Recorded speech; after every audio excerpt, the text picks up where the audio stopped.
What's up, everybody? Thanks a lot for tuning in to another week of Birds of a Feather Flock Together, Eagles podcast.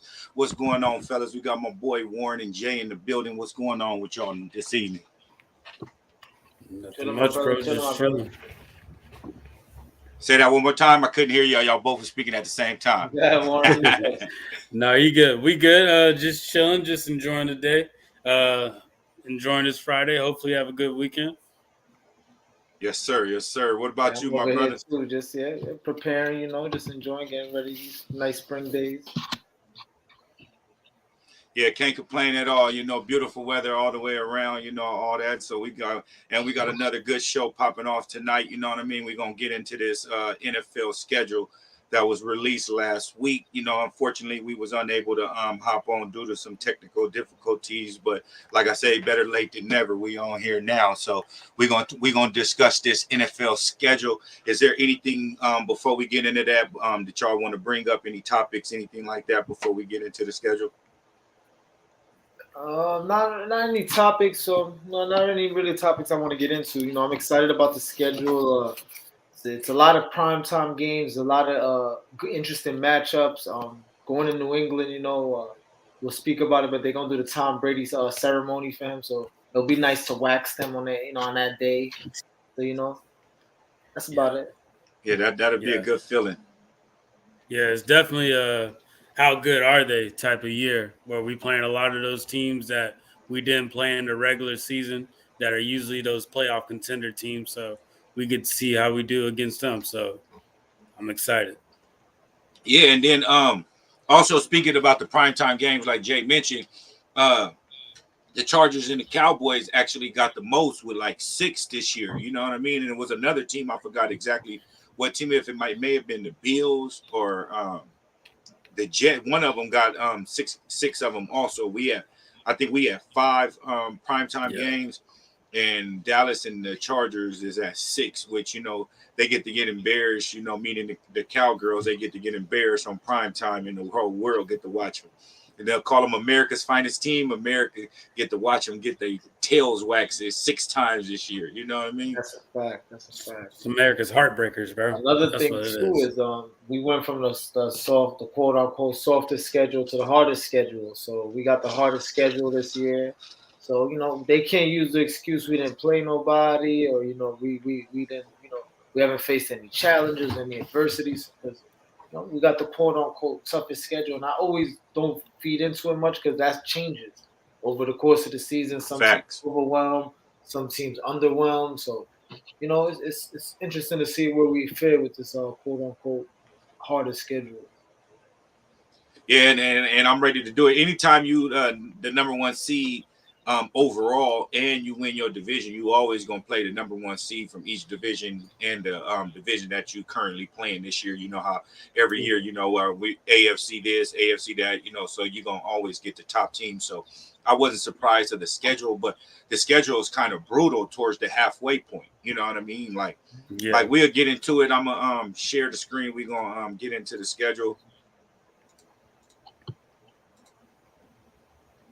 Oh yeah, make sure y'all follow us on our Instagram right there, the BOAF_podcast on Instagram, and then vice versa on Twitter at podcast_BOAF. Make sure y'all follow both of those. We stay active on both of those every week. And then we're gonna get into the schedule right here. I'm gonna blow it up just for the fact of we can get a little better look at, week by week. Go down a little bit. Right there. So we can get a gist of week by week. So right here with week one, like Jay mentioned, we got New England on Brady's, I guess, retirement. They're going to retire his number or honoring Brady, whatever it is that day. Yeah. So we got them that day. So it's gonna be a little big, because they don't have no current players that was on the roster when we beat them in the Super Bowl. So I'm pretty sure it's just gonna be like a coach fan type of thing. They're gonna be mad at us. We 1-1 in the Super Bowl against each other. So you know what I mean. It's gonna be kind of like the team that they hate because we defeated them they last Super Bowl. Mm-hmm. Besides Eli Manning, ain't nobody gave them no L. That's a fact. Yeah. That game, what's also interesting too? As many times as Minnesota has to keep coming to the link. How many times they just keep putting the scoreboards in the fire, and every time they cut, it's like, and that's on the low. That's one of the Eagles' NFC rivals over the last couple of years, and it goes all the way back to 2018 to the NFC Championship, to the Case Keenum interception, to the blowout game. Then after that, the next year we beat them. Then we beat them the next year. I mean, they just can't get past us. And it's like we get them the second week. This is where the schedule gets a little bit funny, but it's also, to me, it's good because we get the Thursday night game out the way, right away. We don't have to worry about having that fatigue or stuff midway through the season or end of the season, where we got a Thursday night game randomly like week 13 or week 14 type stuff. And I'm glad it's at home. Yeah. With that week 2, that's a big significant fact because after week 1, we were preparing for New England, and then we got to turn around and we're going home, but we also get to play at home. So it like if we would have been a regular week and we would have been Thursday night in Minnesota, we would have traveled probably to Minnesota right after New England. Yeah, but the proximity of where New England is to Philly, you're right. It's not going to be a backbreaking travel because if it were the other way around, they would go to Minnesota ASAP to, just get the travel out the way. Yeah, and then we could prepare for that because basically, not saying it, no disrespect towards Minnesota's defense, but I feel if we can lock them down on defense, on our defense, lock up Jefferson and all that, then I feel that we can, blow them cats out again. We can put up probably 35-40 up on them week 2, 100%. I'll be honest with you. We're going through the same thing we went through last year. We literally looked at the schedule. We predicted, where we were going to choose and everything. And they say the schedule gets hard towards the end of the season. Those last 4, 5, 6 games is going to be, and then it's just, we get the bye. And to me, right after the bye, we'll get into it later when we get to week 10. But right after that is where it starts getting really, really real. So that's where pressure starts. We gotta start off the gate hot, how we did, and there's no reason they can't go 2-0. I mean, the Patriots don't got nobody that's gonna make nobody lose no sleep overnight, unless they just sign somebody we don't know miraculously. And the Vikings, then again, I mean, if Kirk Cousins is still the coach, then they are what they are, Then they are what they are. And it's a primetime game.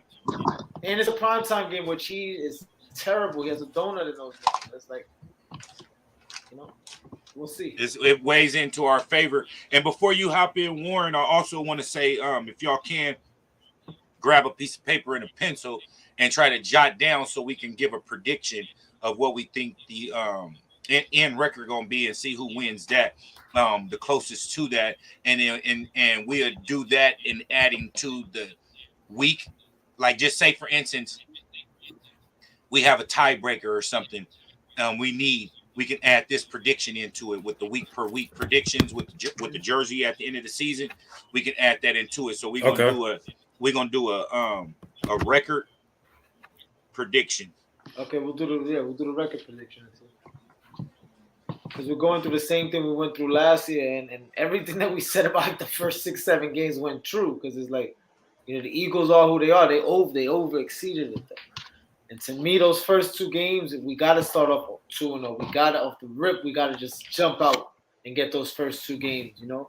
Because if you think about it, they're going from a Thursday night game to a Monday night game. So there's a longer rest in between. So it's a good situation if you really look at it. So with that, like I was mentioning with this record prediction, so like right now, after we go through each game, we're going to say, is it a win or a loss? And that's why I'm saying jotting it down. Yeah, I'm writing it down right here. I got it right. So then that'll determine what we think the end result will be. What happened right now on ESPN? Oh, the Lakers and stuff live. They about to play. I was hoping to say like Derrick Henry got traded to the Eagles. Nah, not no more. I'd rather have have old boy from Swift from Tampa Bay. Ooh, Fournette. The linebackers. White. Devontae David. No, White. Oh, Devin White. Devin White. Oh yeah, because he wants out. Devin White. So what happened? Him and Buda Baker still haven't been traded. The demands haven't been met. We good at safety. If we brought Buda Baker in, bro, it'll be our secondary be a shambles. We need to bring in the linebacker because we good. Oh, Lakers up 5-0. We good at safety, my dude. Like with the new dude, you know what I mean? The young one that they talking about that's like Dawkins. We got Wallace. Sidney you know, we Brown, can convert. Sidney Brown, that's how Sidney Brown is some people are penciling him in. Some people like that would pencil him in as a starter. He gonna be the starter 100%. And then we got Edmonds. You know, it's gonna be a good thing. If we brought in Buda Baker, it'll be a problem because somebody's gonna be on practice squad every week. That's not good. That's where you get taken away. Exactly. Big facts. So with week 1, y'all got that as a W, or we ain't got to say it over on loud right now. We just say that towards the end. I'm just saying. So right now we just doing week by week. You throw down your W or your L, and then at the end of the segment, you go ahead and determine your record. Yeah, I'm writing it down. All right, and then week 2, we mentioned Kirk Cousins and everything like that. So I'm gonna write down my pick. I feel that we'll dominate them, especially at home. Kirk Cousins gonna get rattled in the link 100%.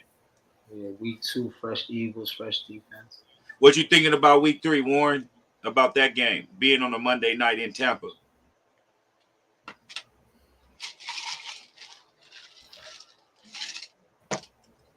What you thinking, Jay? What I'm thinking is, bro, they have a little of Warren back. You want to answer that, Warren? 3. Yeah. On a Monday night, that's an easy W. Hey, Warren, you got a super delay, and we only hearing every other word that you're saying. You might want to go closer back to the inside of the house where the internet is at or something, because you like delayed right now, and we can't hear nothing you saying. Go ahead, Jay. Yeah, my fault. So yeah, week 3 to me is essential because they get a long rest from Thursday night to Wednesday. So I like the setup. I mean, who's the quarterback is Mayfield, I believe, right? Tampa Bay, yeah. Tampa Bay, yeah, it's Mayfield. So I mean, you know, if we're going off what we know from him and you know what we know from what Tampa Bay was last year towards the end. You know, they have to gel. It'll be week 3. They'll have 2 games under their belt. I think we could beat them on the road in a nice probably weather in September, good weather, not too, wouldn't be cold at all. I think they'll beat them for that game. I think that you could pencil it. I don't see them not going 3-0. They could go 3-0 easily. Big facts. Hey, Warren. Surprise me if they went 1-2 or something like that. Hey, Warren, once your thing is lagging and delaying and getting stuck, go ahead and get closer into the house. If you gotta turn off your camera, you can turn off your camera, but you're gonna have to get closer to that internet, bro. Wherever you was at before. Can you hear me, Warren? Turn off the camera. Yeah, just go ahead and go back in the house or something. Get closer to that internet, and just turn off your camera or whatnot, because we can't hear you. Your phone is delaying and lagging and stuff. All right, my bad. Go ahead, Jay. But yeah, so I think they could go 3-0. What would surprise me is if they lost even one of these 3 games, because the only person in these 3 games, the only game-changing player in all 3 of these games is Justin Jefferson. The only game with the first 3 weeks that I see could be a problem is that New England game. Would it be in week 1, and then you have Darius Slay, like you got Darius Slay, you got Bradbury, you got all them hyped to see Juju Smith-Schuster, with him being in New England now. And then you put all that energy into it, and now you got a game 4 days later. Luckily, like I mentioned, it's in the league. So that, and then having to play against Justin Jefferson and like that. So that's going to be a real problem right there with that transition. If that was a Sunday night football game, I'll feel more confident with the with New England. You know what I mean? Because we don't have to worry about preparing for 2 teams in less than 3 days. You get what I'm saying? That's true. So that's the only game that scares me is the New England game. Would it be in week 1? And then we're turning around having to prepare for Jefferson for 3 days later. You know what I mean? It's like, how much do you implement in that? So basically the same thing that you do for your defense for New England, you basically running and doing the same thing against against Minnesota, because you on that short week, you don't have no choice. That's absolutely a fact. That's something to look at. But also, you got to look at the New England game. Like the Eagles, I'm trying to really look at New England and just try to figure out what they could be week 1. Just given what they have right now and what they put out, even just going back as far as 2 years. That's a game, they could get up early and just chill out towards the end. And, the Eagles are known for that. They're known for going up big first halves and then just having a second half where we could just relax a little bit. But you're right. How much will they put on Slay in week 1, knowing he's going to go up against Jefferson? And after Jefferson, the next receivers he faces is going to be, week 4, Washington, they got Dotson. Dotson's going to do work. They have a couple pieces there, so we're going to see. Most definitely. You want to hop in, Jay? Warren? Yeah, I definitely want to hop in. I know we talked a little bit about the Tampa Bay Buccaneers. I think this is a good primetime game for Jalen Hurts to show off, and it's a good primetime game for our rookies. I know we have Thursday night with the Vikings, but I think Monday nights get the most views, so it kind of puts that to rest of how good our defense really is with Tampa Bay. And also kind of what Jay was saying, Darius Slay's got a lot of work coming up this season. And I think it's good that we got Ringo there just to kind of be there as that rest and that support for him. So I'm really excited to see what's going to happen with it's actually going to be Zach for him. You said it's going to be Zach McPherson? Yeah. No, Zach McPherson is Slay's. Bradbury. Ringo may be on Bradbury's side. Yeah, that's what's going to be. Yeah, but McPherson back up Slay. It's Slay, yeah. McPherson's going to back up Slay probably, and then Ringo's going to back up Bradbury as a CB4. That's even better than. Yeah, because McPherson definitely has I could definitely the Eagles have trust in him already. You could see they let him go, and he's probably the best corner on them, the best from the backups that they have. So Ringo's, he's gonna have to adjust to the game, and that worries me though too. Them exposing like Justin Jefferson getting a hold of a rookie on week 2, like Greedy will be in. It won't be Ringo. It'll be Greedy. Well, Greedy too. I forgot we got Greedy now. Greedy Yeah. Williams is a sneaky ad because remember he's a first round talent. That's what I'm saying. And so you don't know if they're gonna try to convert him to safety but I don't see doing that when like you just mentioned, if anything, he would have to be Bradbury's replacement until Ringo can get acclimated and if they show an improvement, then they can figure out if they need to switch him to safety back there with Edmonds and Brown and all that. You know what I mean? Yeah, besides defense, remember we still don't fully know what scheme he's buying into, so we don't fully know what kind of roles he's gonna have these players because safeties and different defenses do different things. So we don't even really fully even know what we're getting into. We just know the type of players we have, type of schemes we run. Do you think he's gonna switch to a 3-4? I mean, shit. I think it's gonna be with the opposition. You know what I mean? You got to play to your strength. You know, if you got a weak center, you know, you're going to have to play a 3-4. You know what I mean? If you got a weak center, nose up on him and then let your Jordan Davis, you know what I mean? And them go ahead and knock that boy out. And him and Carter, like, and Fletcher Cox, I don't see a reason why. I mean, it just determines, you know what I mean? I see it being, what do you think that the strength of his defense is?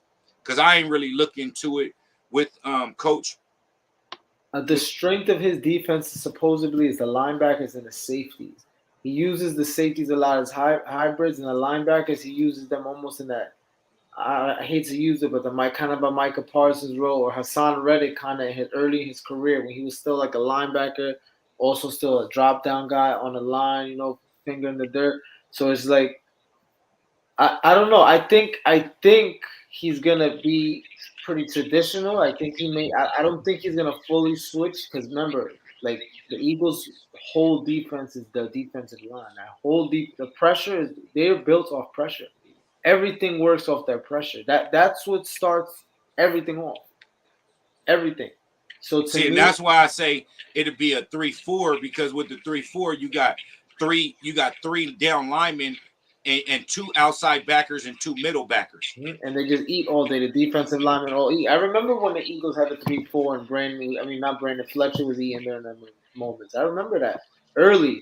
Remember then they switched back to the 4-3. I think when they got Jim Schwartz. Yeah, and then made him go to a tackle instead of being a guard, instead of nose guard. I remember because even in some sets he would still be over the center. And went with Schwartz there. Mm-hmm. It's going to be interesting. Like you said, you have to do what you do, what suits the team best and what tailors your needs. If you have a crazy defensive line, then the 3-4 is for you because, like you said, the D-line is going to eat all day. That pressure is going to be the all day. And then we have Hassan Reddick and Nolan Smith on the edges with Sweat. Yeah. And Graham. And penalty Barnett pulling up here and there. Like, you know, it's going to be interesting. Barnett might be using a trade piece. He may be, but you know what? If we do I think he is. If we do keep him, though, he's definitely a veteran at his position at this point. He's got drafted in 2017. He's not a rookie anymore. What concerns me with him has always just been what I just called him, his penalty. Because he can make plays. He will make plays, but he will also give up yards on penalties and make – probably what I like to say is like bad situational penalties. Like, you know, it's a bad situation and you're getting a penalty, you're making it worse. So that's what worries me with him. And let me say this too, and then you can hop in, Warren. With him, this is the only thing that I see where it could be a big change and difference in him. All those years that he's been there. Name somebody that was threatening taking his position. That's true. Now he see the team is better without him. They just led the league in sacks without him. That's true. And then now we drafted another outside backer, your replacement. And we got Brandon Graham, we got Sweat, we got Reddick, and we got Smith. And you're the odd man out if you don't come in and show some dominance. And so play your role. And this is where a season where we may get the best out of him because of the depth at that position. before that, he knew he was going to be the starter no matter what. Penalties, false starts, face masks, unsportsmanlike conducts. He didn't give a damn. You know, he knew he was going to be in that position. Now he may not even be on the team after this season. Yeah. I agree with you. I agree. Like I said, he's a depth piece at the minimum. And what all we could really expect from him is like you said, a little bit of fire under him with the pressure of having your replacement drafted, having other guys in, them leading the league inside. And think about that. Without you, you know, those are factors that play in a guy's mind, you know? Like, damn, they don't even need me, man. They're going to still be successful without me. You know, let me go ahead and bring my A game and add to this team. You know what I mean? Because like they always say, it ain't no me and team, you know what I mean? But it is a we if you turn around that M. You get what I'm saying? That's a fact. So he's kind of in like the predicament, if you think about it, a little bit like Quez Watkins. Even though Quez actually made a lot of mistakes. So now it's kind of like he's got to prove himself. And I think this is kind of what Barnett has to do. It's kind of a prove yourself. Like, why do we need you here? So that's why I think we might get the best out of him with the team that we have. Another thing that I was going to say, just with the opponents that we have, I think by at least week 5, we would know how our defense stands. And I think with the type of coaching that Desai is, if he knows he needs to change something up, he's going to make that change. That was one of the biggest things that Gannon would never do. He would still stick to his scheme, even though he knew it was hurting us. So that is one big thing that's going to be a big difference between Desai and with Gannon right now. And Swartz was the same shit. He did the same thing that Gannon did. You know what I mean? Pretty much this Swartz just had a little more experience and at the position. Yeah. And then also adding to what you said about Quez, Warren, you see that they just picked up Rambo from Oklahoma, Jalen Hurts, old receiver, or they calling him his favorite target in college, you know what I mean? And we just got him on the squad, you know what I mean, from Oklahoma. So back in Oklahoma. Yeah, so that's he was in the XFL. He wasn't even playing in the NFL. He got we picked him up from the XFL. So that's something to add a little spark under Quez's his playing ability also this season, and what he posted on there, he coming with a vengeance, you know. And then I feel the whole team should have a chip on their shoulder from losing the Super Bowl. When you feel that you should have won that Super Bowl with them, like Zach was talking about the field, you know, all those other the considerations that you throw in there, the elements and everything. It's like damn, they wanted us to lose this Super Bowl. So, you know, if they're not coming out as the number one team, and I hope none of the commentators talk about them like that until, like you mentioned, Warren, until like week 5 or something like that, to let us get these few weeks out with no distractions, and we can go ahead and play straight downhill ball. I agree. Bro, that's what we need, bro. That's what we need. We just need to see. At the end of the day, we all know that our offense is the dominant offense. Now we just need to see how our new defense is going to play up against these other teams. That's it. We just want to see how Jalen Carter is going to play, how Nolan Smith is going to play, how Nakobe Dean is going to step up, and Jordan Davis is going to prove himself. Even though he had a few injuries, is he gonna be that dominant force that he was with Georgia?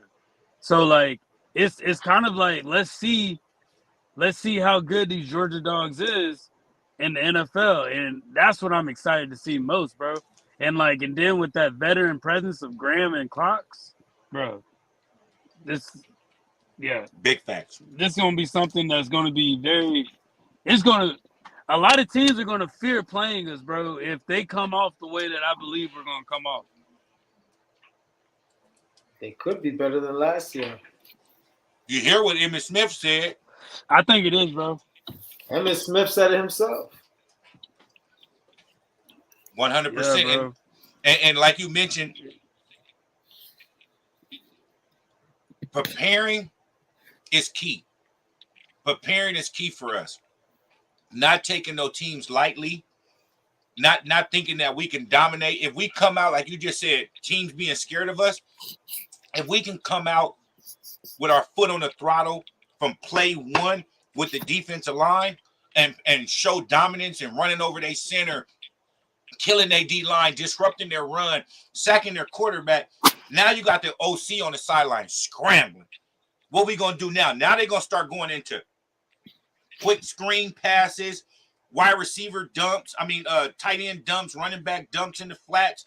They're going to try to improvise. You get what I'm saying? Because of the simple fact what they had. When you have a game plan and somebody hits you in the teeth with your game plan and you can't continue that game plan, you start getting nervous. Now you happy halftime came. Now we can go in here and figure out another game plan instead of doing it on the sideline, like basically writing, you know what they say, writing a play in the dirt. You know what I mean? In the sand. Yeah. So it's easy in the locker room when everybody's together. Yeah. Just trying to spread the word on the side, like we going to this now. Start making up secret words and shit. You know what I mean? So I feel if exactly what you said, Warren, if we can come out dominant from the very beginning, week 1, week 2, even just from the first quarter of every game, we can be up 10-0, 14-0 by the end of the first quarter. That pumps a lot of fear into people. And then you're at the link with crazy Eagle fans like us, bro. Like, come on, man. It's like a scary situation. And then this will be my last topic before we hop into Washington. LA, because we were just talking about Washington. But just say either one of you guys went to a high school, right? Mm-hmm. And you didn't have no homies there. This about 2 weeks in. And then after 2 weeks, 3 of your homies pull up and they at the school and they say that they going to the school now and you see them at lunch. How does that make you feel different with that school now? At first you hated it. Now it's cool. You can be there now because you got a few homies, right? So imagine Davis play and the Kobe Deans play with them adding both of them new Georgia boys to the team. How do you feel that that's going to make his work ethic, his play overall better with him having his boys right there? You know what I mean? I'm not gonna lie to you, bro.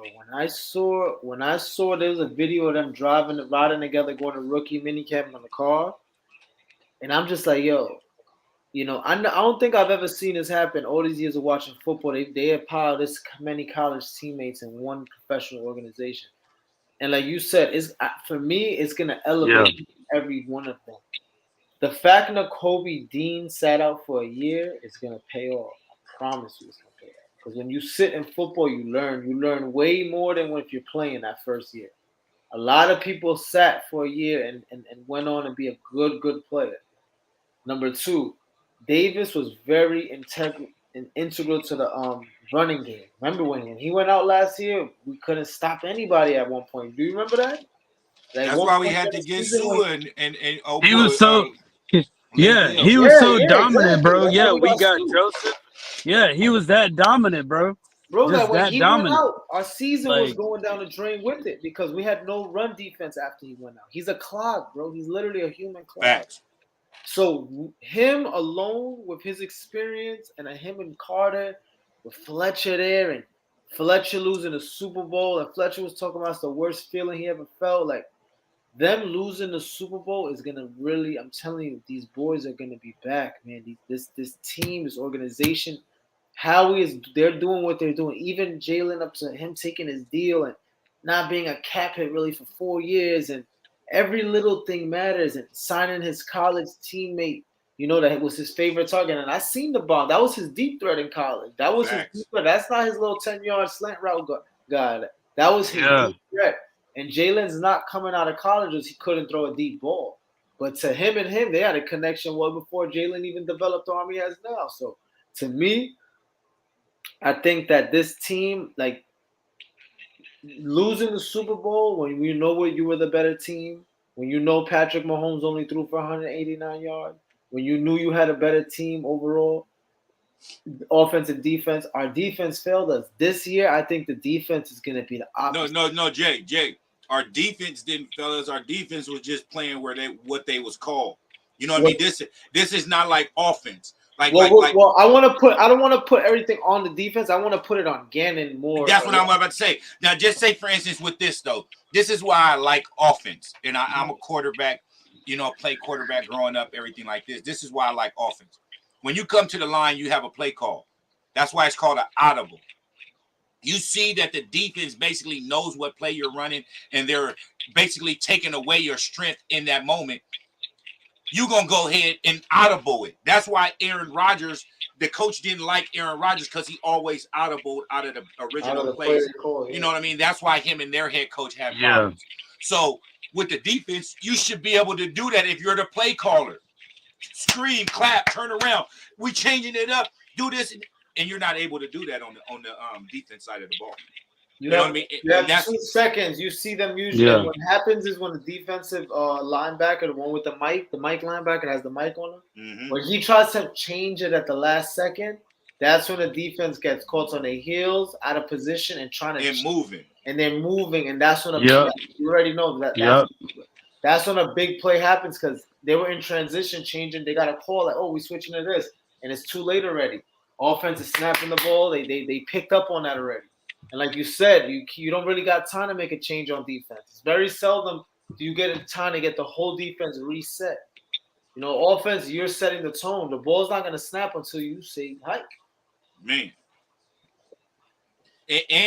And also with that being said, you should be able to do as a play caller on defense. You should be able to, once the DC call a play in, you should be able to wave him off, be like, hell no, like, well, what we doing right there? Why are we running this right here? Like, bro, we doing this, bro. Like, y'all do this. And if it's a play, an error, you scored it, you take that responsibility. And now coach pulled me out the game. I effed up. I shouldn't have called that. I went against your judgment. But if that play turns out to be a successful play that could have ended up winning the Super Bowl, as a veteran, I'm making that call.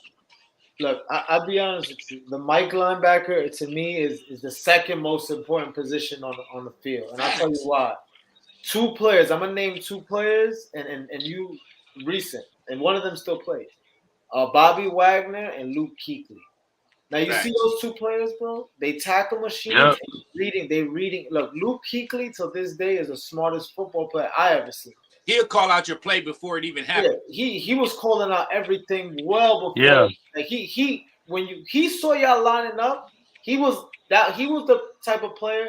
The DC didn't even have to talk. He was already setting it up. He was like, "Yo, we going." He didn't need much of the mic, He already had that in him to that football IQ. So that's what I've always wished the Eagles had. I wish the Eagles had a crazy mic because to me, that's what would set them over the edge. And that's why I want White. White could be that guy. Devin White, guys like him White can do that. Linebackers. Those are those type of linebackers. That's our piece that we're missing on defense. If we get that piece right there, bro, and everybody, knock on wood, can stay healthy, we're gonna be compared to the '85 Bears again, bro. 85 Bears and the Ravens defense. Them was the 2 best defense I ever seen. When you won with a Trent Dilfer, my dude, and Flacco. That's what I'm trying to say. So this team has Jalen Hurts, potential MVP candidate forever, until he shows that he can't be. Because the thing about Jalen, bro, this is the thing about Jalen. Jalen has gotten better every year at football so far. Like, where is his ceiling? That's what people say. Is this guy ceiling 5 Super Bowls? Is his ceiling 2 Super Bowls? Every year he's getting better. If y'all remember. We all remember when he got drafted. Obviously, we've spoken about it. Everybody was confused. Like, we were confused. Yeah. We just got rid of Foles, and then we was happy. Then they drafted him, and it's like, we don't know. Then they put him into play. Then he gave a spark, and then we were mixed on him. Some of us wanted him. Some of us didn't want him. But all we know is that he went to work last offseason. So God knows what work he put in this offseason. God knows what fire's under him now. Because before this season, the thing was he can't throw. How is he going to be a quarterback? He can't do this.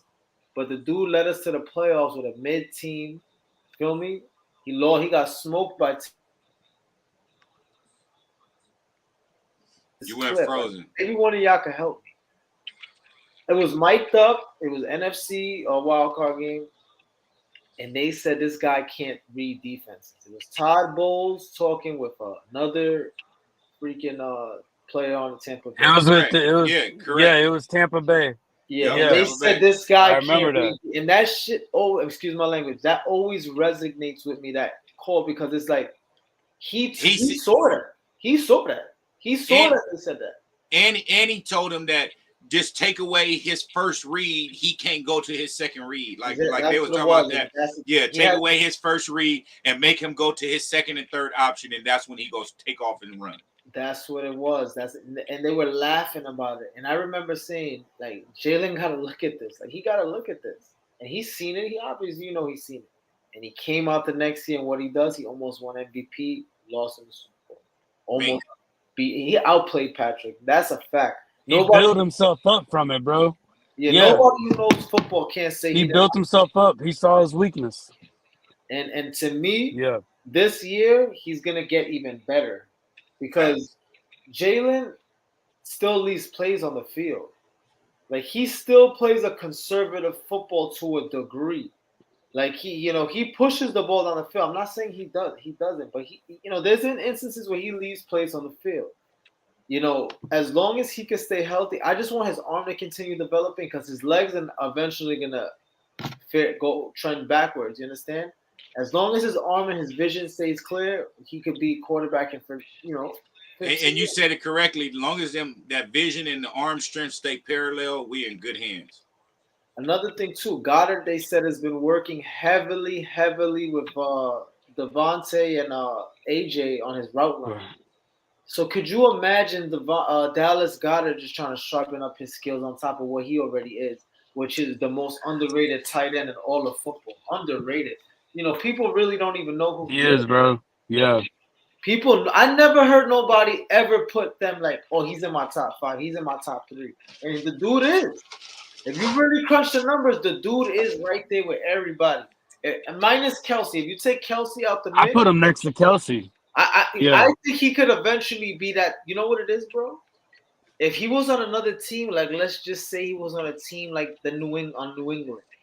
He would have 1,500 yards a season. Easy. There's no other option. You understand? He's on the Eagles, bro.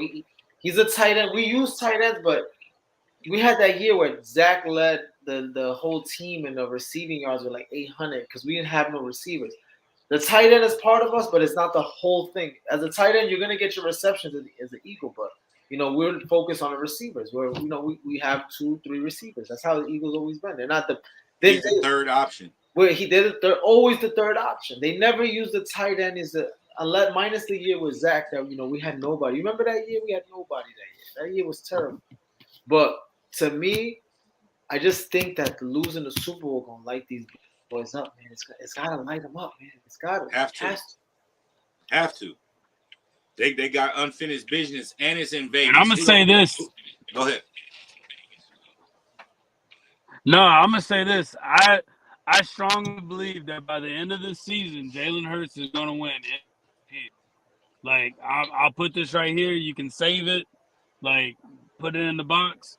He's going to get MVP this year. With this schedule, with these teams that we're playing, and if Jalen Hurts dominates and plays the same way that he did the year before to take us to the Super Bowl, he will get MVP of the year. I put that right now. Big facts. Another thing, too, is we don't have a lot of 1 o'clock games. A lot of games is 4 o'clock or prime time. So, the schedule is different this year. Eagles usually get a ton of 1 o'clock games. Always. It's What do you think about the Rams? All these teams. What do y'all think about the Rams? Just because they're coming back from a blowout. You scroll down. Could you scroll down real quick? I want to say, Warren, you see the Rams? The Jets, the Dolphins, the Rams. All these teams have question marks on his left tab right here. The Rams to me, the Jets have questions, the Dolphins have questions, Washington surely has questions. All these teams have questions. All we have is answers. You understand? All we have is answers at this point. At every position, at every coaching job. All we have is answers. All these teams are literally have questions about themselves and who's their leader, who's this, who's that. We don't have those questions, bro. We don't. So, like you just said, what do I think about LA? LA, what I think about them is they have a lot of questions still. None of these teams.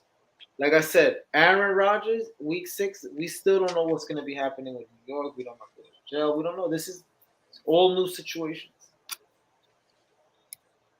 Yeah, and I got us Chemistry, taking yeah. I got us Yeah. taking the L at the Jets.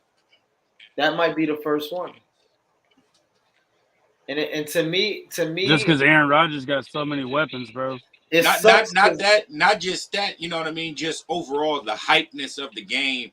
It's gonna be like another Super Bowl for us with all the cameras, you know what I mean, and everything like that. Aaron Rodgers against the Eagles, and it's in New Jersey, you know what I mean, in New York. So that's the problem. That's the only thing that I say that if it was in Philly, we wouldn't have no issue. Remember, our first loss last year. We haven't lost a game to the Jets. Expected it to Washington, right? And it was a game we should have won because that game that we gave to Washington, we literally gave them the game with the fumble from Quez, turnovers, and the call on Goddard, no face mask with the fumble. Like there was like 50 things that went wrong that could have went out with whatever. You could call me crazy, but would I be crazy? Yeah, the Heineke hype. Yeah.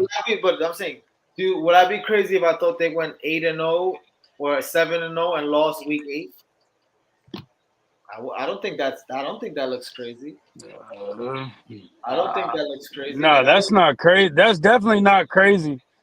Because, like I said, but remember last year when we just kept winning, bro, and winning. Say it again.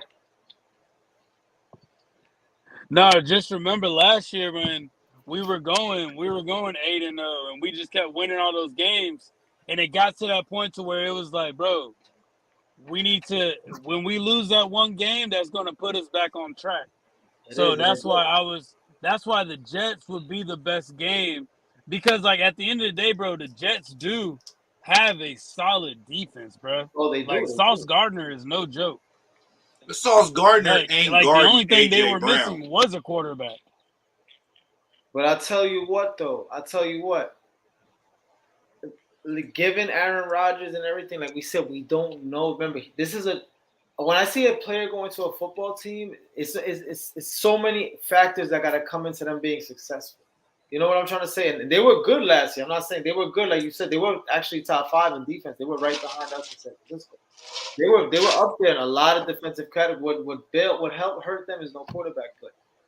If you want the first loss to come a little, you kind of early. Not too late, not mid-season. You don't want to go 12-0 and then get a loss and then start, trying to change things up.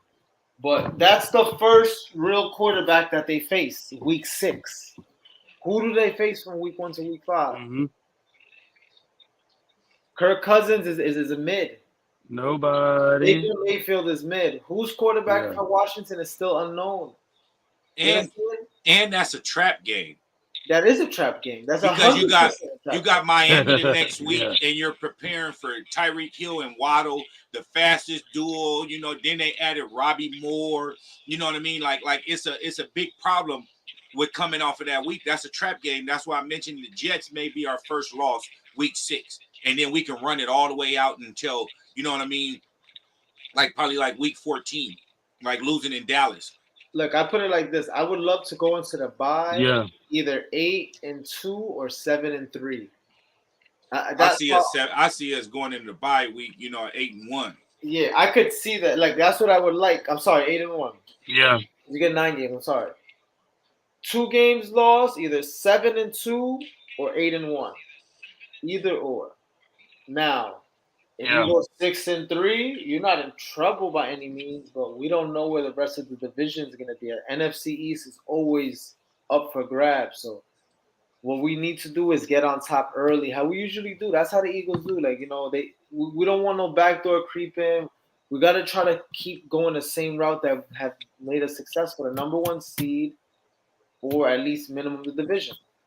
And week 6, 7, and 9 is the 3 games that scare me on that first left column. Yeah, those are these are cool. Washington don't have a quarterback. You know what I mean? I'm not worried about it. LA, I'm damn sure not worried about it. But the Jets, Dolphins, and then that Cowboy game, coming into the link. You know, they always play, you know, real good at the link. Yeah. And so we got to play our A game. And then coming off of that, off of another divisional rival at Washington, coming back home, you know what I mean? It's just, like I say, luckily it's that 4:25 p.m. game. And that gives us a significant advantage, you know, with Dallas, because they coming in hyped. They can't wait to play us. We the NFC East champs. You know, all this talk about Michael Parsons wanting to be an Eagle, all that. They coming in thinking that they gonna win. They got, you know, some new additions, and they thinking that they gonna compete. And we just, you know, slowly but surely just take the air out their balloon. Yeah, they think because they got that one player from Michigan, they can stop us. But nah, we good. And Stephon Ideally, Gilmore. since we have a tough, and we have a tough schedule after that bye. Ideally, I would like us to go 8-1 or at least 9-0, just so we can. If we lose 1 or 2 games, it doesn't hurt our record for that playoff contention. I see us. That's what I look at. I see us losing 3 games after the bye week, Warren. Yeah, because you gotta give by 3 after the bye. Who's those teams you see?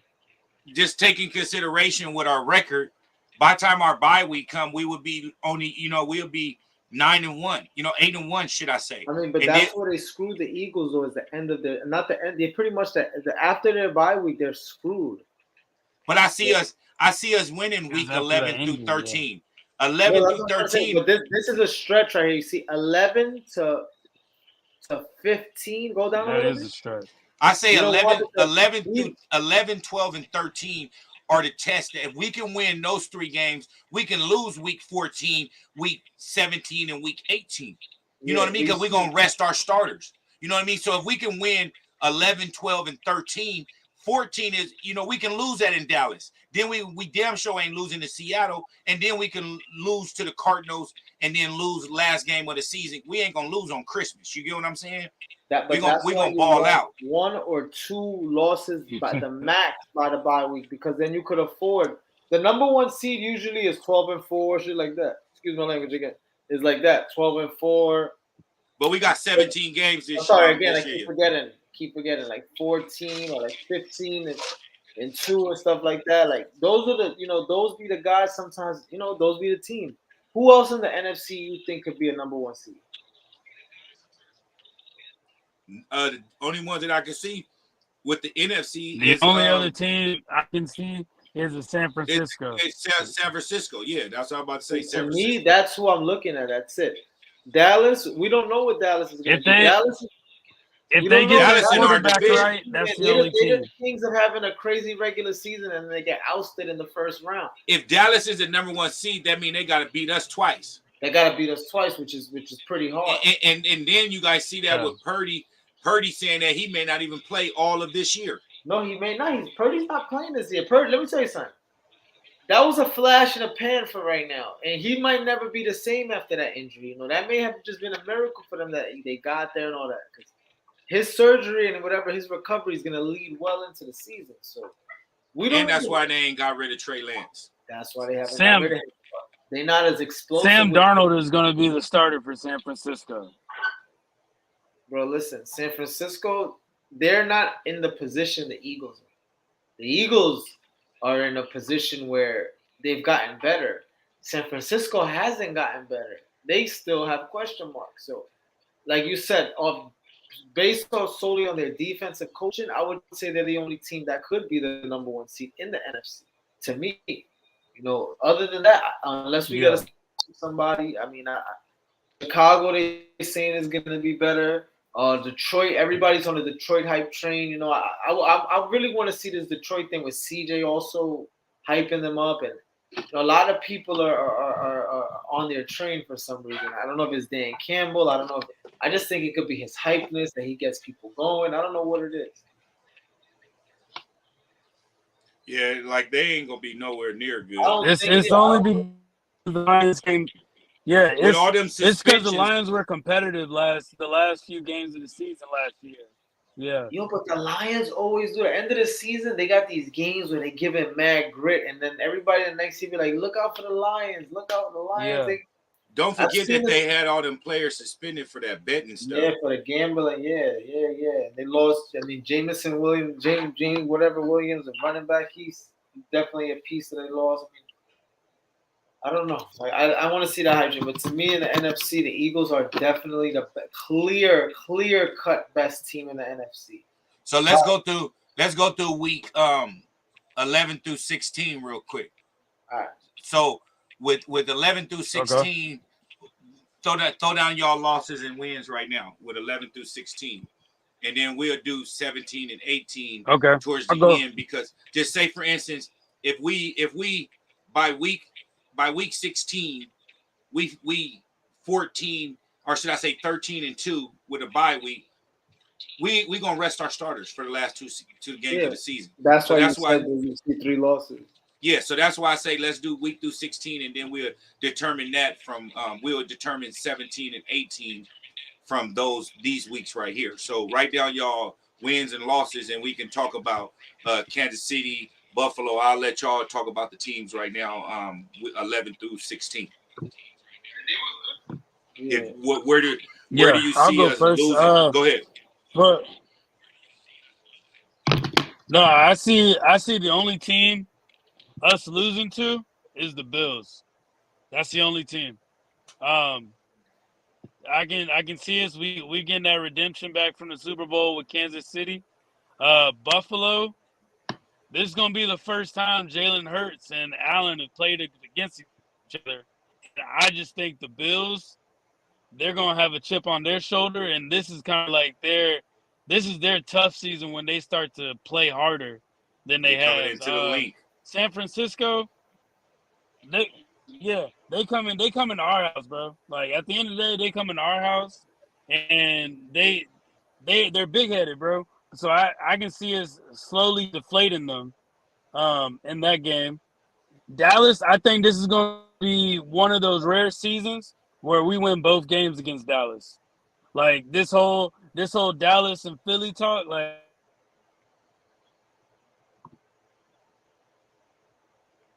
You still there? Or Are leading the NFC East. Big facts. Can you hear me? Yeah, we hear you. Yeah, and then so Dallas, and then San Francisco. I mean, not San Francisco. My bad. Seattle will be a tough game, but I think we will win out with a victory on that one. So the only loss I can see is the Buffalo Bills, because if we lose to that Bills game, that's going to make us come even harder on San Francisco. Go ahead, Jay. To me, And then go ahead. He didn't do week 16. Yeah, go ahead. Yeah, week 16. My bad. And it's Christmas, bro. We gonna get a victory in the Kelly Green, bro. That's a victory in the Kelly Green on Christmas, bro. That's the best man. So that's where I see that as. Hey, speaking of Kelly Green, Eagles, and then the red Giant jerseys. Kelly Green gonna come out on Thursday night against the Vikings. Right away, yeah. So to me, I gotta look for that. I keep checking the shop. I got notifications up. I'm trying to, because that's gonna sell out right away. I mean that's something that's gonna sell out right away. All the Kelly Green joints, everything that's Kelly Green. Yeah, and I got to get me a Swift jersey now. He number 0, and we got him under contract. We about to sign him, so I'm gonna get me one of those. And I don't know what player I'm gonna get with the Kelly Green yet. But so you said that'll be a W on Christmas, Warren? Yeah, W on Christmas.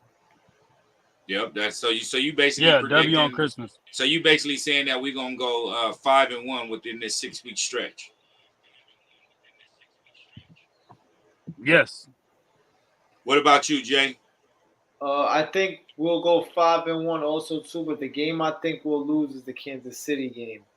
Only because we may have a little bit of bye week rust and coming off straight to like a primetime game. You know, we may be, you know, just having a little bit of that rust. So I could see them losing that game and then going on a run from beating Buffalo, demolishing the 49ers, beating the Cowboys primetime, going into a tough, you know, I forgot the stadium, what they call themselves, the 12s, and up there in Seattle. Yeah. CenturyLink Stadium, of going up there, going crazy up there. And Christmas game, you know, that game's gonna be special for two reasons: on Christmas and the rivalry. I don't see them even getting close to losing that game. At all. I think the Kansas City game is gonna start the run for the second half run for us. We'll lose that game just off of default, just being having a little bit of bye week rest. It'll be a good game, but probably a thriller. But I just think we're gonna run after that. And we all agree on the record, but different teams. I agree we'd be 5-1 within this stretch, but I feel we lose to Dallas in this stretch because we basically have a point to prove with week 11, 12, and 13. We demolish those. We can afford to lose to Dallas. If we can win in Kansas City and then turn around and host Buffalo and San Francisco at home and beat both of those and beat a Diggs, beat a Debo, you know what I mean, and Christian McCaffrey at home, then that Sunday night we basically is like not saying giving up, but we just had a gauntlet 3 straight weeks, you know what I mean, after our bye week. So I can see us losing to Dallas, and then I don't see us losing week 15 to Seattle. They just don't have enough. DK is good, and the one dude that they added, the new receiver, is really good also. But we got too much on both sides of the ball for them. And only thing that can take into consideration is the weather, and maybe raining in Seattle like it always does. But we adapt to that cold weather also coming from Philly, so I don't see that playing an issue. Only thing is that now you turn it into a running back game, and guess who we got? Rashad Penny, ex-Seattle Seahawk, that got a point to prove, and he gonna go out there and brutalize them boys for trading him or getting rid of him so we can get him. And then Christmas Day, like both of y'all mentioned, I feel we're gonna do Kelly Greens also with the Giants red jerseys, but I don't think we can do that because they're both dark jerseys. One of them would have to be a light color jersey, you know what I mean? So if we wore Kelly Green, they would have to wear white, you know what I mean, or gray or some shit. Yeah. They usually wear white. They've worn white in all white and color rush. Yeah, exactly. And then so I feel that will be our record will be 5-1 in this stretch with us losing to the Cowboys just because we took care of business with Kansas City, Buffalo, and San Francisco. And by us losing to Dallas, that wouldn't even, have a commentator say anything or drop us in rankings or anything because of what we just took care of right then and 3 weeks prior to that. And then going into weeks 17 and 18, I'll start this one off. Basically, I feel that will be 2 losses also because we'll be able to rest our starters for the Cardinals and the Giants because we had clinched the division and we'll clinch the number 1 seed in the NFC by then. You know what I mean? We'll be 13-2 at that point. And so I see us being 13-4 with our overall record by week 18. I agree. They could, that's a scenario we actually hope for because we would want to have the last 2 games be, a wipe up. But, like you said, to me, contingent, like everything's contingent on them that first 9 weeks. Like, what do you do because if you don't do good those first 9 weeks, when you come back week 10, you got Allen, you got Mahomes, you got the 49ers defense, you got CenturyLink Stadium. It's not even like everybody got a quarterback. Everybody got a situation that's to their advantage that can beat you. So you want those first 9 games to go as smoothly as possible because the second half of the season, to me, is where we have a hard schedule because it's just challenge after challenge after challenge. Because like you said, like I just said, everybody doesn't have a quarterback. 49ers may not have a solid quarterback right now, but they got a good defense. You still got to face them. It's not going to be easy going to AT&T Stadium. It never is. You think it's going to be easy and going into the 12th man either? Same thing. It's not going to be. Those are not going to be giveaways. It's still going to be a challenge, but to me, everything's contingent on those first 9 weeks. And if we take 2 to 3 losses in them first 9 weeks, we could end up having a 10-7 record. You know what I mean? A 9-8 record. You know what I mean? Yeah, real talk. Yeah, that's what we don't want. We don't want that path. We don't want that path. We want to be able to do that. But remember one thing: the Eagles had the best road record last year. I mean, they were monsters on the road. So it's like Jalen can play on the road. It's funny to me because he doesn't flood the road. Like, you get these quarterbacks, they look rattled on the road. They go, but he's very, very, very well on the road. After I'm going to check his career road record. As far as I know, it can't be too crazy, obviously, but he's just played very well on the road. That's something that I definitely have noticed about Jalen. So if we do end up in that situation, which I hope we don't, we got a guy that plays good on the road. That's a good thing to have. Big facts, and don't nobody want to come to the link, my dude, on the road to the Super Bowl. That's why I say if we can hold that number one seed, my dude, I feel that we got not an easy path to the Super Bowl, but we're gonna follow that yellow brick road. Yeah, that's what I'm trying to say. I feel like we got the number one seed when Carson set us up. Then last year we had the number one seed. That's what we was praying for all year, pretty much. And if football, number one seed is you get that week to reflect. You get that week to get off. You're just refreshing your tools. A week in football is a month in the real world. And you sleep at your own home. You're not on the road. Yeah. And the road goes through you, and and if you lose, at least you're gonna lose at having the advantage of being in your home. Again, would I like to see Jalen go on a playoff and go on 3 straight road games and slaughter 3 teams on the road? Yeah, I would love to see that. Of course, who wouldn't want to see that and then go to the Super Bowl and win? Of course, but we want the path where we get the 2, the week off, and then you come back, and that's the path that we want. Big facts. Us as fans, we gotta have it. Because that's as much as I would want us to path. be Gannon too.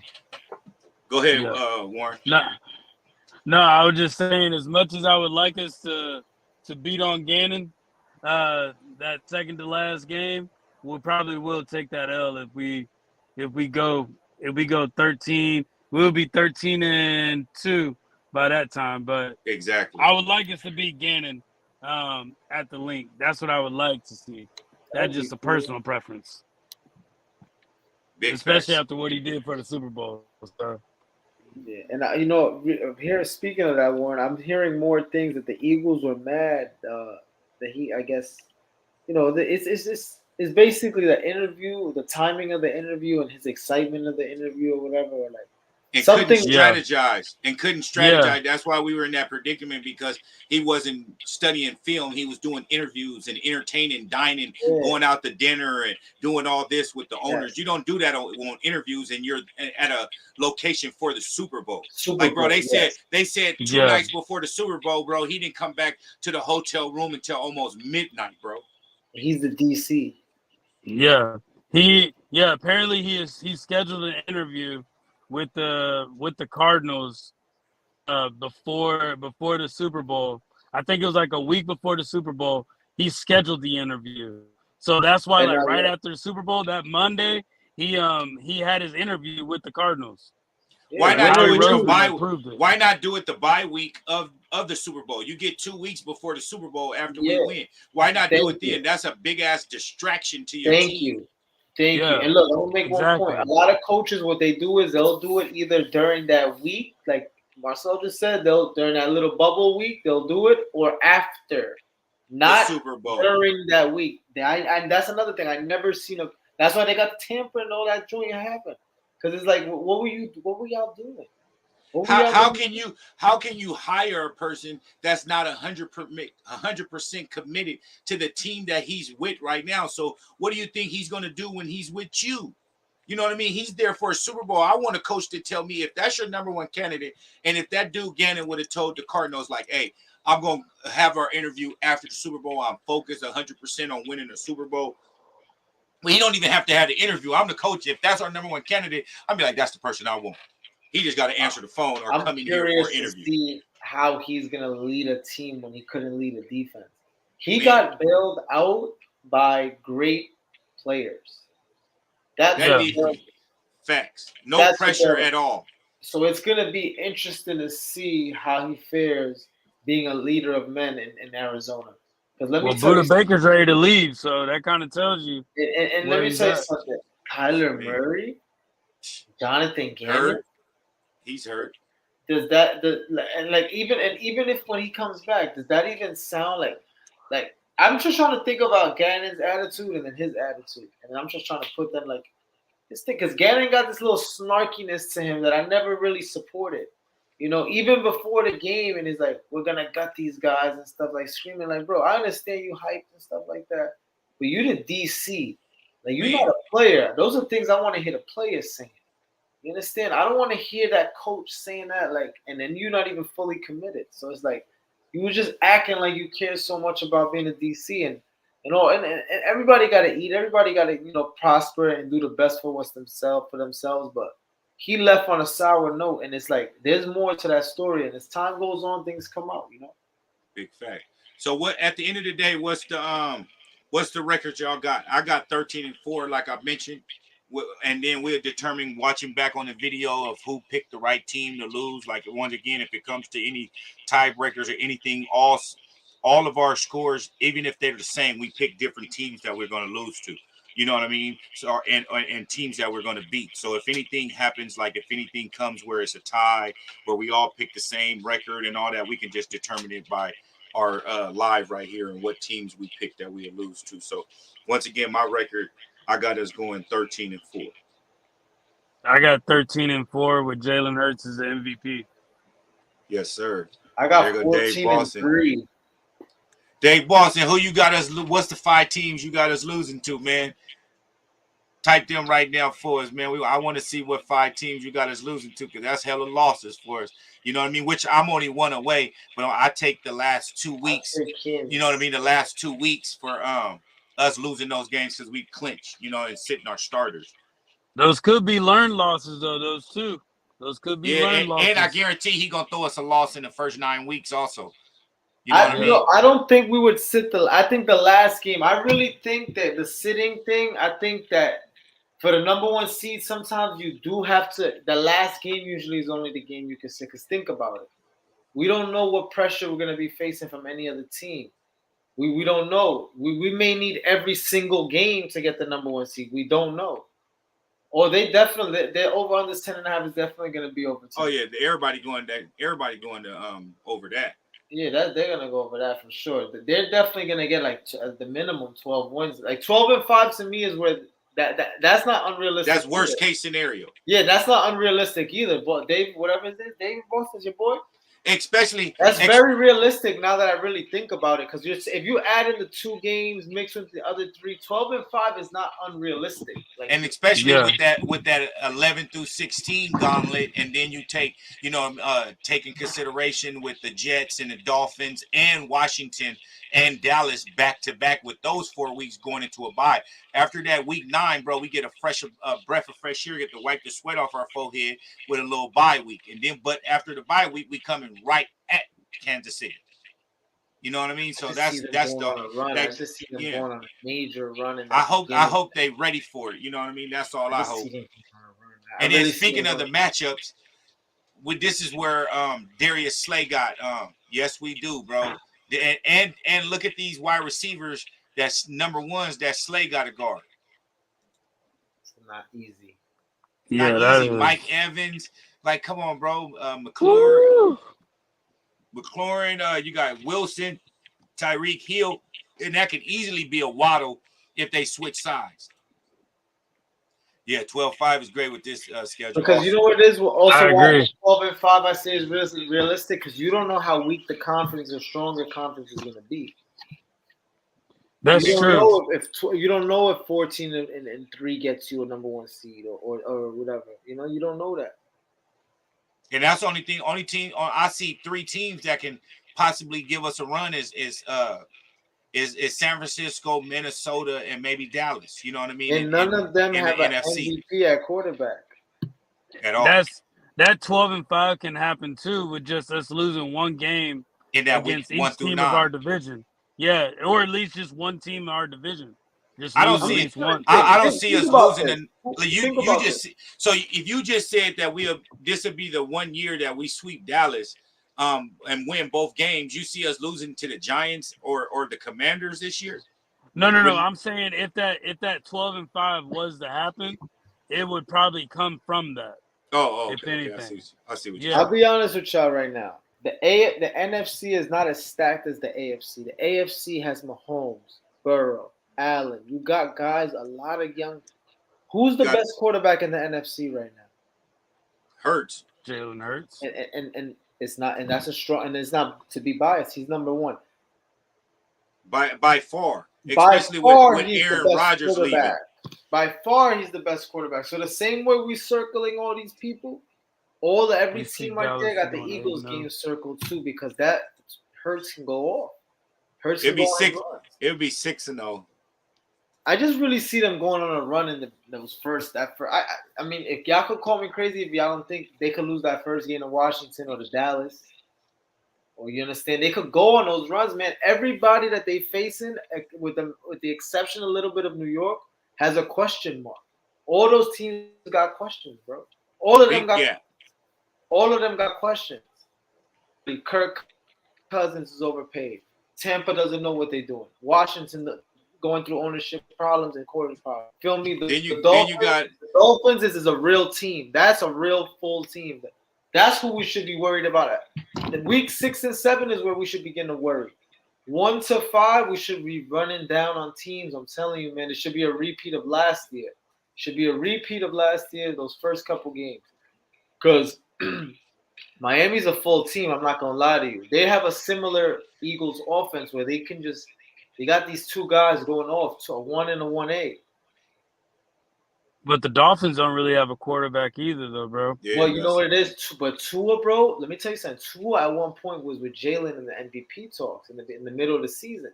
Tua was right there. So Tua showed us he could be because of his numbers, because he was taking the easy pass. Yeah, and his percentage was up high. He was he wasn't throwing deep balls. He might throw 1 or 2 a game, but he was hitting the intermediate routes, and they were exploding. They were taking them. He was playing smart football basically, and they were leading in yards after the catch. Or Jalen Waddle was leading in yards after being contact. So every week we have the list looks crazy, but if you look at the schedule, it looks better than that. And you can't mention Jalen Ramsey is with the Dolphins now too. Also, yeah. So I forgot about that. Yeah, but AJ got something for him. Oh yeah, most definitely. And Smitty. Oh yeah, and Quez and Rambo. He's bigger than all of them, bro. Like he's just gonna body them, bro. I'm not gonna lie to you. I've seen a lot of people. I always defend AJ in this aspect. I see a lot of people talking about that's the top. Nobody ever puts AJ in a top 5. How is AJ Brown not in anybody's top 5? You gotta be. You gotta be. I mean, I could show you a couple of videos of people. Nobody's mentioning him. Like, yeah, he's a top 10. Yeah, he's 6 or 7. But how is this guy not number 3? How is this guy not number 4? How is this guy not number 2 in some people's eyes? Because to me, he's that old school Calvin Johnson type of receiver, strong hands, big receiver. You understand? We got a lot of he can give you everything that you need. Like he can. There's no route he can't run on the field. Because he's big, he's not slow. He's fast. He can still hit you with a deep ball. That touchdown he scored in the Super Bowl. He faked that DB. He had the DB. He faked that DB but DB thought the ball was short. Oh man! He thought the ball was short and it went deep. I ain't never seen a move like that before. I never ever seen a football player ever make that type of decision, that split, and just trick a player right there. Yep. That's a great comparison right there. Good comparison. Strong. Yeah, they got Anquan Bolden. Yeah. Yep, Anquan Bolden. That's a great comparison. That dude could run any route, and he was beefy. He looked like he could throw up 3 plates, my dude. No bullshit. Like that, man. Strong hands too. Tough. And can hit you with a deep ball, and hit you with a slant route and take it to the house 80, 90 yards. Like real talk. That's a great comparison. Great comparison. Like real talk. And then I like these matchups. And then we're going to jump into this is the first time in Eagles history we got 2 black DCs. I mean, 2 black coordinators, offense and defense. Side. So what y'all thinking about these 2 hires? Oh, we spoke a little about the side earlier, man. I'm hyped about like the scheme. We got into the scheme changing. When he was with Chicago, he was playing. He was pretty good. Eddie Jackson was a pretty much a Pro Bowl safety under him. Like I said, he utilizes the safeties and the linebackers a lot. He likes those hybrid type of players. So I'm excited to see what he's gonna do. He doesn't seem to have that snarkiness that Gannon got. You know, he seemed to be a little bit more, you know, he should listen. Gannon was more like he knew what he was doing. He don't want to hear anything. But the side looks like he's gelling. To me, the rest of the league should be worried because the defense has very good pieces. They just need to be played with, put in the right position. That's it. So I would be scared if I was the rest of the league. Yeah. And look, Sean Desai was he made a good pick. With less talent. He didn't have too much good players on that team, and he got the most. They were number 4 in defense that year. You understand? So he definitely, with this team, if he plays his chess pieces right, should be good. Yeah, Sean Desai was the defensive coordinator for that double doink in the playoffs. Yeah. And that was that. Their defense was strong. They held them to 17 points that game. And we won by a missed field goal. Yeah. Think about it. Think about it. That game was there. Yeah. I think honestly, Sean Desai is in a good position. His position is kind of like what Jalen Hurts' position was last year. We got all these players for you. Now we need to see what you can do. So you got Jalen Carter, you got Nolan Smith. We gave you Nakobe Dean. We got all these players, young, hungry, and ready. How are you going to use them? I just hope he keep his foot on their necks and not do what Gannon did when that's the only thing this year that I hated is anytime we went up double digits, 20 or more points, bro, it seemed like the other team would just score on us or he'll do some bullshit where we're not, you know what I mean, looking like the same team, which is understandable when you up that much, but it'd be time when we're up that much at halftime, bro, and he's acting like it's the fourth quarter.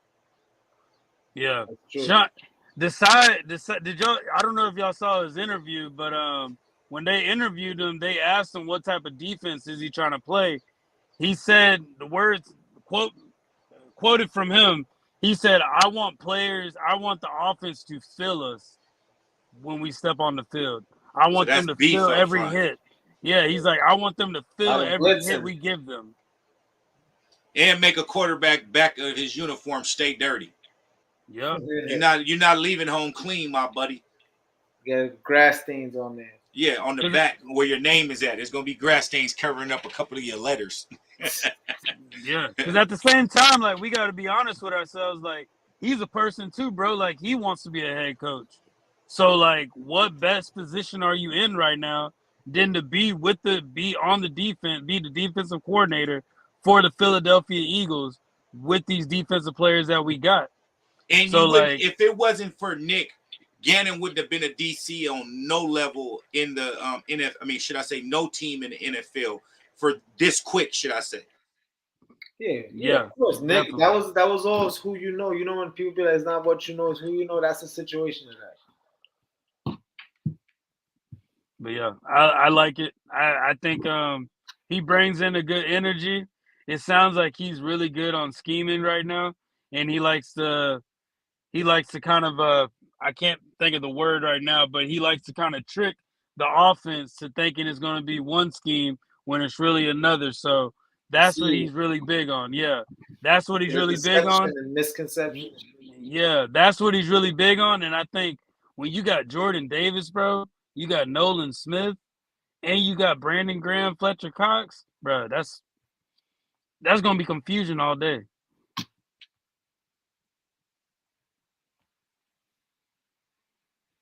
Look at he cut out. Yeah.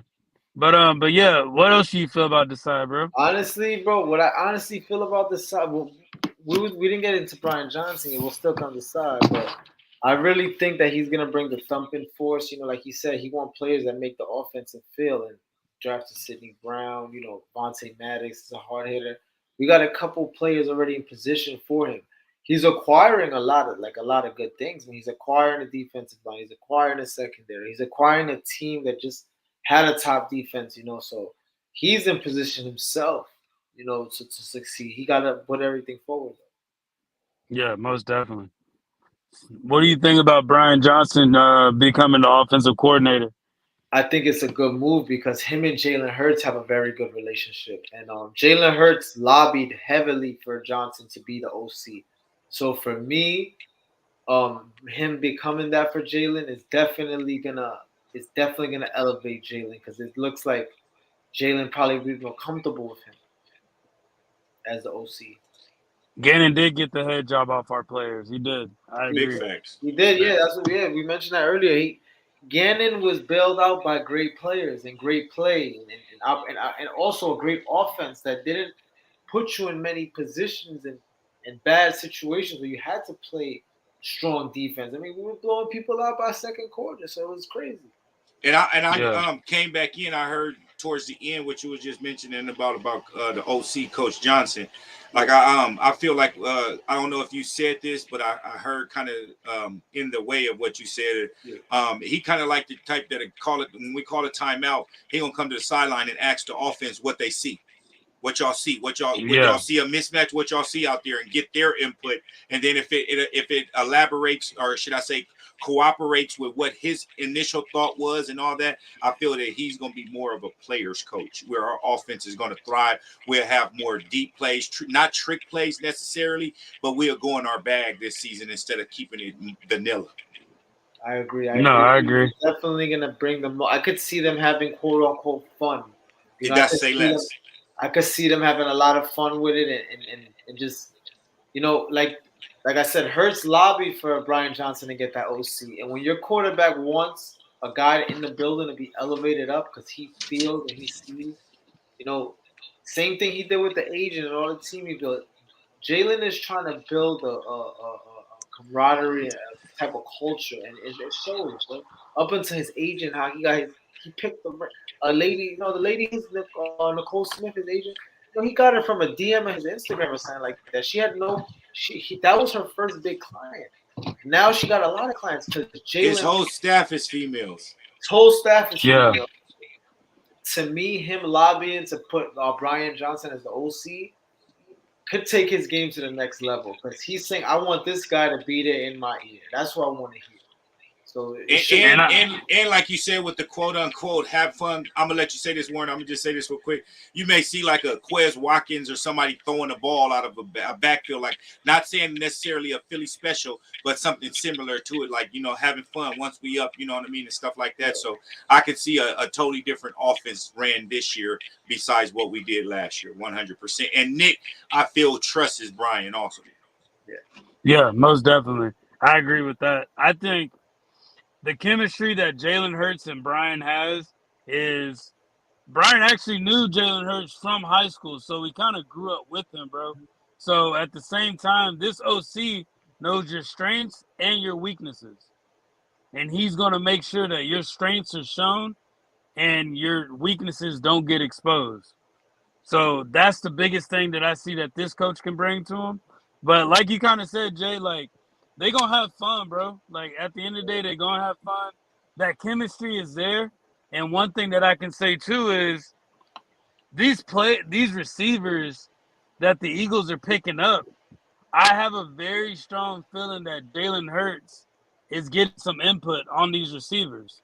Oh, yeah. Because, this is his team now. Yeah, like A.J. Brown, bro, best friends. Devontae Smith took off at Alabama.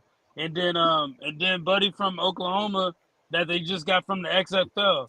Like, another one. Like, bro. And then you got Dallas Goedert.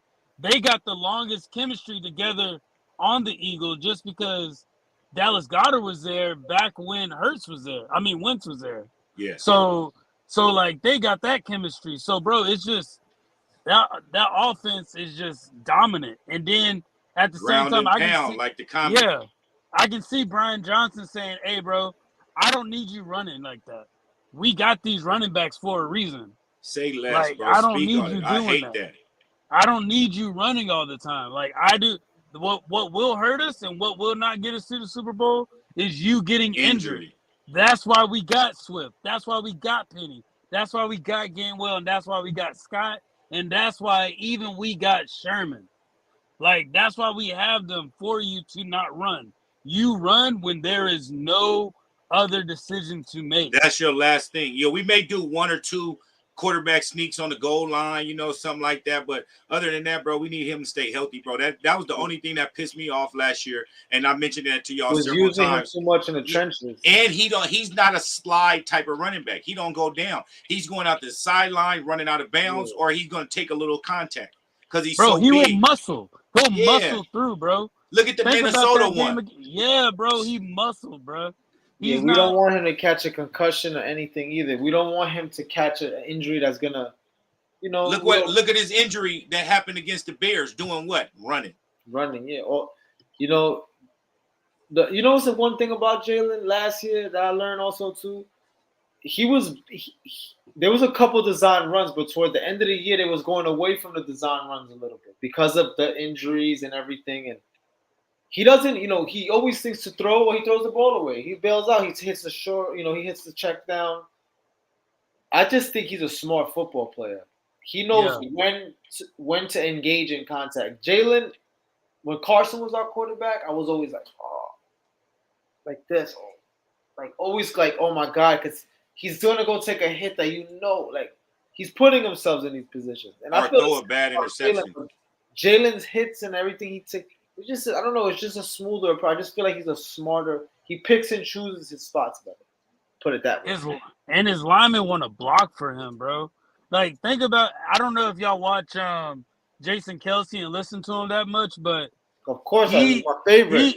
He says he believes in Jalen Hurts so much, bro, that he's willing to not retire because he sees something in him, bro, and he wants to be a part of that. Like Jordan Mailata, Lane Johnson just getting out of surgery, getting these injuries, all this different type of stuff, bro. Like, the fact that we just simply have a quarterback that is willing to take a pay cut so everybody else can eat, like, that speaks volume, bro. That just speaks volume out of so many things, especially after this whole Lamar Jackson thing. Like, bro, that speaks volume, and that's going to open up the eyes to a lot of these quarterbacks that just want the paycheck. Do you want money or do you want rings? Well, Which speaking one? of Lamar, he opened the door for the Lamar deal. He helped Lamar get paid because Lamar had his little demands or whatever. But when Jalen got paid, he's like, you know what? That's the market. He was focused on Deshaun Watson deal. That was a desperate deal that Cleveland gave him. Nobody didn't get that deal, So it's amazing to even see the impact Jalen's having even in the financial part of the game. Where he's setting the market for other players. And it's always like that for cliche. But he almost literally set the market just for Jackson because Jackson is a comparable player to Hurts. Let's just put it on the table. They're comparable players. So I got a question. So after this season, do y'all think Jalen Hurts will go down as one of the best quarterbacks to play for the Eagles if he can get us back to the Super Bowl with the victory? Oh, I think for sure, yeah. I think just for the fact that he faced the adversity, went back, and then won, I think. And even if, let's say, Jalen doesn't do it for a few years, I just think that his ceiling is something that we can't even see yet. Because, bro, he outplayed Patrick Mahomes in the Super Bowl. Yeah. Outplayed him. He literally outplayed him. If you take away the fumble, and Jalen didn't have a fumble like that one all season. So to have it during the game, it was just it was painful. Painful to get about it, bro. It's painful, but I just think he's going to be back. I think he's going to work harder. This team looks better than it did last year on paper, right, as of right now. We just got to be optimistic and go where we got to go with, Yeah, Jason Kelce out there. What's so funny? Yesterday, I was watching this clip. This was literally just yesterday. And people always ask me who's my favorite Eagle, and I always say Kelce. And people be like, why do you like Kelce? Like, why is your favorite Eagle a center or favorite player? You know why? Bro, every play he's up the field. Every running play. There's been plays where he's ahead of the running back. Like, bro, you're the center. Why are you up the field taking on safety, taking on DBs? So when people be like, who's your favorite player? I always say Jason Kelce because to me, he's the engine of the Philadelphia Eagles.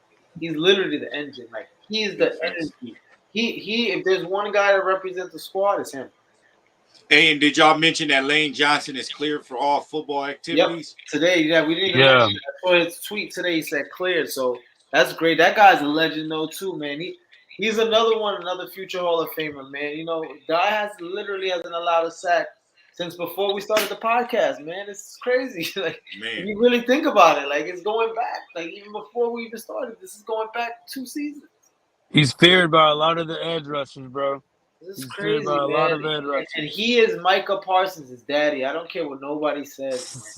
Micah Parsons started to eat that game after Lane went out. Once Lane went out, the game started getting funny. I will always remember the nervousness of that night. Like, yo, we're gonna really lose this game because Lane went out. We're gonna give this. We're gonna, it ended up, it is what it is.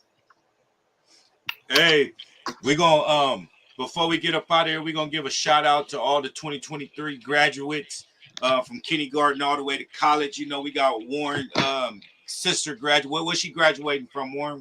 What level? She's graduating. She's getting her pharmacy. She's a certified pharmacist now. So Nice. she's moving on up, bro. So I'm happy for her.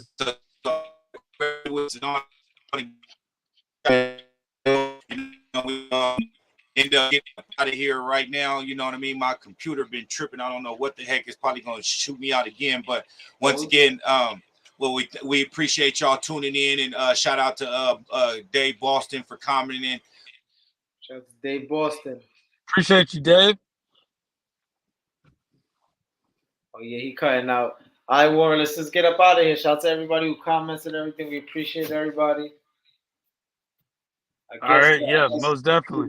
But we good though. We good. We'll be back soon. We'll update everything on Instagram, on Twitter. Just try to follow us on the socials. Give a like if you can on the pictures. Engage with us. We'll be back. Definitely. Fly, Eagles, fly. Fly, Eagles, fly. Birds and feathers flock together.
Hey, want to say thank y'all again for hanging out with us this week. We'll be back not next week, but the week following that. Once again, I want to say thank y'all all for tuning in tonight. It's greatly appreciated, and we'll catch y'all next week.